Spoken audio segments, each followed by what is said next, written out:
So if you've ever checked a stock price on your phone, tossed a dollar sign in front of a ticker symbol on Twitter, or just watched one of those wild retail trading frenzies unfold online, we're actually living in an ecosystem built by Howard Lindzon.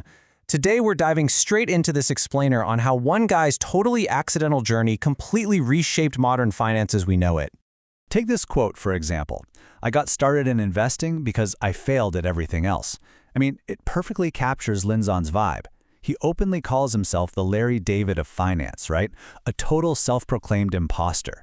But as we'll see, finding a weird little opening during the dot-com boom took all that self-deprecating humor and turned him into a seriously visionary angel investor. All right, Section 1, the accidental finance architect. Let's look at how finance's Larry David actually pulled this off. Okay, so his path is, quite frankly, bizarre. Growing up in Canada, Lindzon actually chased stand-up comedy dreams right alongside future legends like Mike Myers and Jim Carrey. When that didn't exactly pan out, he headed south to Arizona State, honestly, mostly just to get out of the freezing cold. And get this, his very first massive success had absolutely nothing to do with tech or software. It was this purely analog product called The Grip. He and a buddy sold millions, literally millions, of these Siberian millet squeeze balls wrapped in balloons. They pitched them to massive companies like Compaq for corporate giveaways, and they even blew up on QVC. That huge, weird analog win gave him the cash he needed to eventually pivot into the digital world. By just embracing that inner goofball energy, he ended up co-founding StockTwits, and in the process, invented the cash tag, like putting a dollar sign in front of AAPL. It's crazy to think about now, but back when Twitter was brand new, he actually pitched their founders to delay their feed by 30 seconds so they could charge Wall Street a premium for the real-time data pipe. Twitter said no, they wanted ads instead. So Lindzon's team just went and built that financial layer themselves. They gave retail traders a dedicated space to talk markets, and that simple little cash tag totally changed how we organize noise and move capital around the internet. Moving right along to Section 2, building the modern casino, here's where he starts funding some major paradigm shifts. Around 2013, traditional venture capitalists were absolutely scoffing at Robinhood. The big Silicon Valley guys wanted the next Vanguard, right? They were completely obsessed with platforms that just gathered massive assets under management. But when two founders pitched Lindzon an app that didn't even have its regulatory approval yet, he saw absolute genius.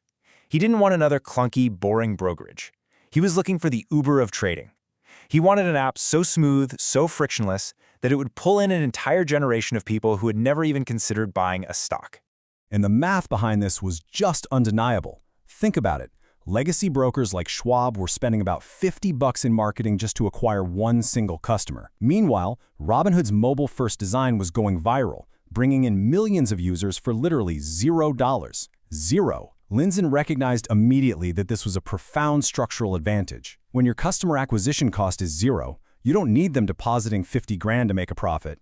If a kid deposits $4, the unit economics are still a win. Recognizing that, his fund, Social Leverage, wrote a massive check when Robinhood was valued at just $8 million. Talk about getting in early. But wow, as we all witnessed during the GameStop frenzy, that frictionless design worked almost too well. It essentially broke the system. Lindzon describes it like a giant pinball machine totally tilting.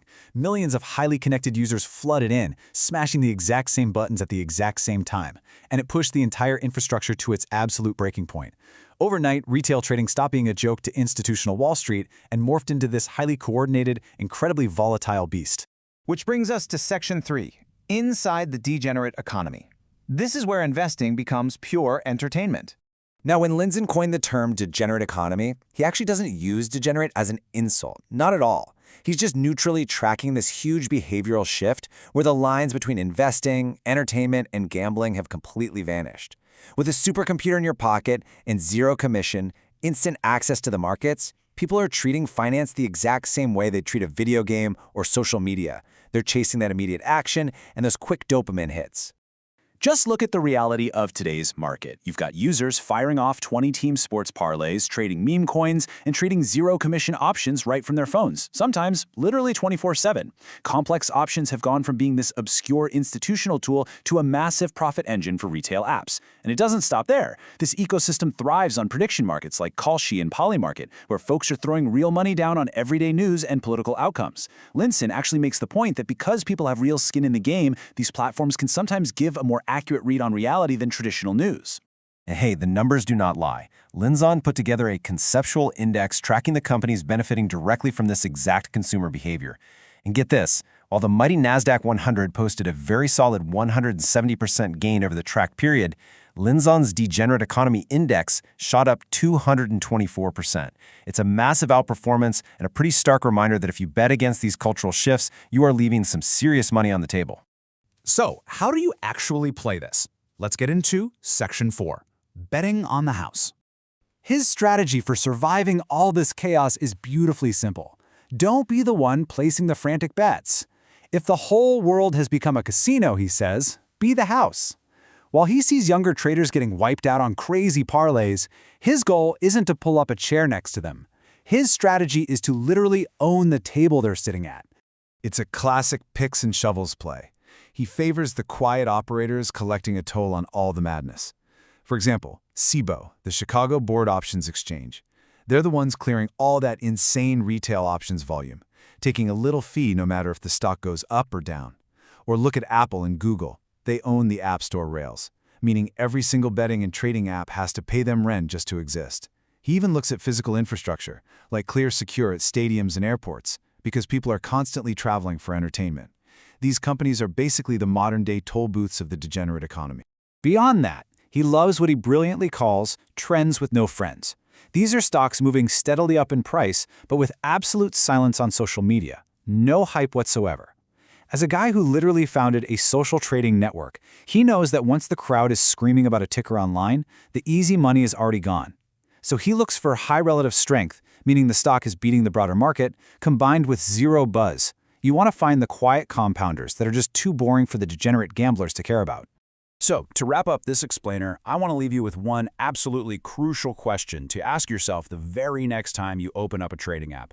In this degenerate economy, are you the gambler or are you the house? Because this hyper-fast, frictionless ecosystem Lindzon helped architect, it isn't going anywhere. In fact, it's only speeding up. Understanding its structure is the only way you're going to thrive in it, instead of getting played by it. All right, thanks so much for exploring this with us, and we'll catch you on the next one.